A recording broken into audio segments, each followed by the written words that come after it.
अत्यंत महत्वाची निवडणूक आहे। मी माझ्या मतदार बंधू भगिनींना हात जोडून विनंती करू इच्छितो की आपण अनेक प्रश्न माझ्या समोर उपस्थित केलेले आहेत आणि आदरणीय मुख्यमंत्री महोदय साहेबांना माझी विनंती आहे की एवढे प्रश्न माझ्याकडे आहेत की ते प्रश्न सर्वतोपरी आपण सोडवलेले आहेत। या ठिकाणी उदगीरला कायमस्वरूपी पाणी पुरवठ्याची योजना झाली पाहिजे अशी अनेक वर्षापासूनची मागणी होती साहेब। आणि काही काँग्रेसवाल्यांनी पत्रकार परिषद घेतली आणि सुधाकर भालेरावांनी काँग्रेसवाल्यांनी सांगितलं की सुधाकर भालेराव वेडा झालाय। म्हटले वेडा? मी एकच सांगितलं होतं की लिंबोटी धरणातलं पाणी कायमस्वरूपी उदगीरला मिळालं पाहिजे आणि ती बातमी छापून आली आणि त्या पत्रकारांमध्ये अशा पद्धतीची अफवा सुरू झाली। आता साहेब 107 कोटीची योजना आपणच मला मंजूर करून दिली। आता त्याचं काम 60% पूर्ण झालेलं आहे, तरी सुद्धा विरोधक म्हणतात की लिंबोटीचं पाणी उदगीरला येते का नाही? अरे तुम्ही येडे आहात का खुळे आहात हे तरी कळते का?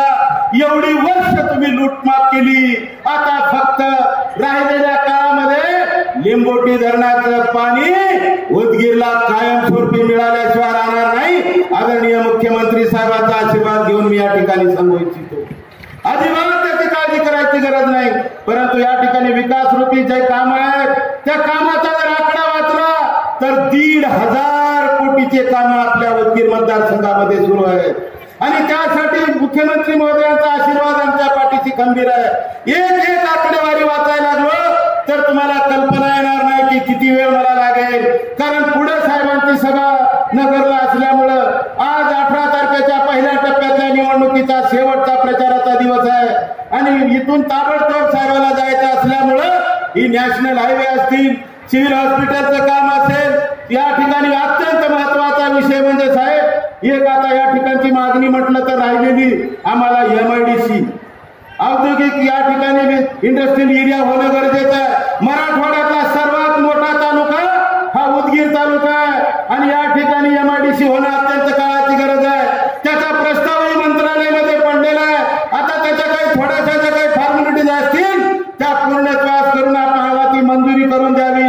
MIDC ही अत्यंत उद्योगासाठी महत्वाची बाब असल्यामुळं या ठिकाणी आम्हाला तीही मंजूर व्हावी। आणि दुसरा महत्वाचा अत्यंत प्रश्न म्हणजे या ठिकाणी जळकोट तालुका आणि उदगीर तालुका साहेब शेतकऱ्याच्या बाबतीमध्ये जर विचार केला तर लातूर जिल्ह्यामध्ये सर्वात आवर्षण कमी असलेला हा जळकोट तालुका आणि उदगीर तालुका आहे आणि या ठिकाणच्या आमच्या शेतकऱ्यांच्या पीक विम्याचा प्रश्न फार मोठा चिंतेचा निर्माण झालेला आहे आणि तो प्रश्न म्हणजे फक्त विमा कंपनीच्या अधिकाऱ्यांनी आणि काही संबंधित अधिकाऱ्यांनी आकडेवारीमध्ये तफावत केलेली आहे। मी जिल्हाधिकारी महोदयांना विचारलं साहेब, त्यांनी म्हटलं 1.2 1.3 आणि ह्याच्यामधला बदल 12 करून पाठवला असेल, 13 करून पाठवला असेल। अदरवाईज जळकोट आणि उदगीर तालुका आवर्षणामुळे दुष्काळग्रस्त जाहीर झालेला आहे आणि इथं पीक विमा तर 100% लागू झालाच पाहिजे। तशा पद्धतीचे जिल्हाधिकारी महोदयाने दुरुस्ती करण्याचे आदेशही पाठवलेले आहेत आणि त्याचं शिष्टमंडळ जळकोट तालुक्यातून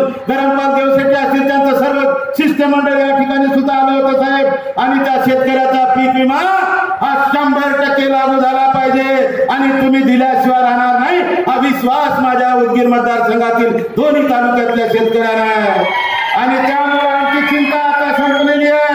आता अनेक असे काही प्रश्न आहेत, ते प्रश्न साहेब आता मी इथं बोलणार नाही, वेळाभावी कमी आहे। साहित्य सम्राट अण्णाभाऊ साठे यांचा पुतळा या ठिकाणी निर्माण झालेला आहे, त्याचं अनावरण झालेलं आहे। मी एक शपथ घेतलेली आहे साहेब की या ठिकाणी पुन्हा एकदा या निवडणुकीच्या नंतर माझे मुख्यमंत्री येतील आणि पुतळ्याला नतमस्तक होतील आणि त्या दिवसापासून मी सत्कार घेईन अशी शपथ घेतलेली आहे। मला या ठिकाणी जाहीररित्या सांगू इच्छितो की या निवडणुकीच्या नंतर देशाचे प्रधानमंत्री नरेंद्र मोदी साहेब झाल्यानंतर या ठिकाणी आपल्याला अगोदर 1 तारीख आम्हाला द्यायची आहे। या ठिकाणी सुधाकर श्रंगारे साहेबांसाठी हा उदगीर मतदारसंघ 100% भैया तुमच्या निलंग्याबरोबर आणल्याशिवाय राहणार नाही असा माझा मतदार राजा खंबीरपणाने या ठिकाणी आहे।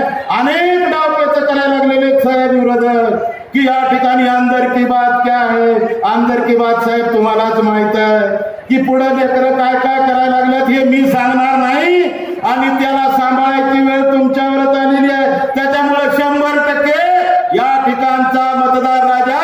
श्रंगारे साहेबांना बहुमताने या ठिकाणी आम्ही निवडून देऊ आणि त्यासाठी मी या ठिकाणी हात जोडून विनंती करतो साहेब, या ठिकाणी रोटी कपडा बँक म्हणून मन की बात मध्ये प्रधानमंत्री नरेंद्र मोदी साहेबांनी मुस्लिम समाजाच्या अल्पसंख्याक समितीचे कमिटीचे कार्यकर्ते रोटी कपडा बँक ही चालवत आहेत आणि अत्यंत मोठ्या पद्धतीनं या ठिकाणी भाईचारा असलेलं हे शहर आहे।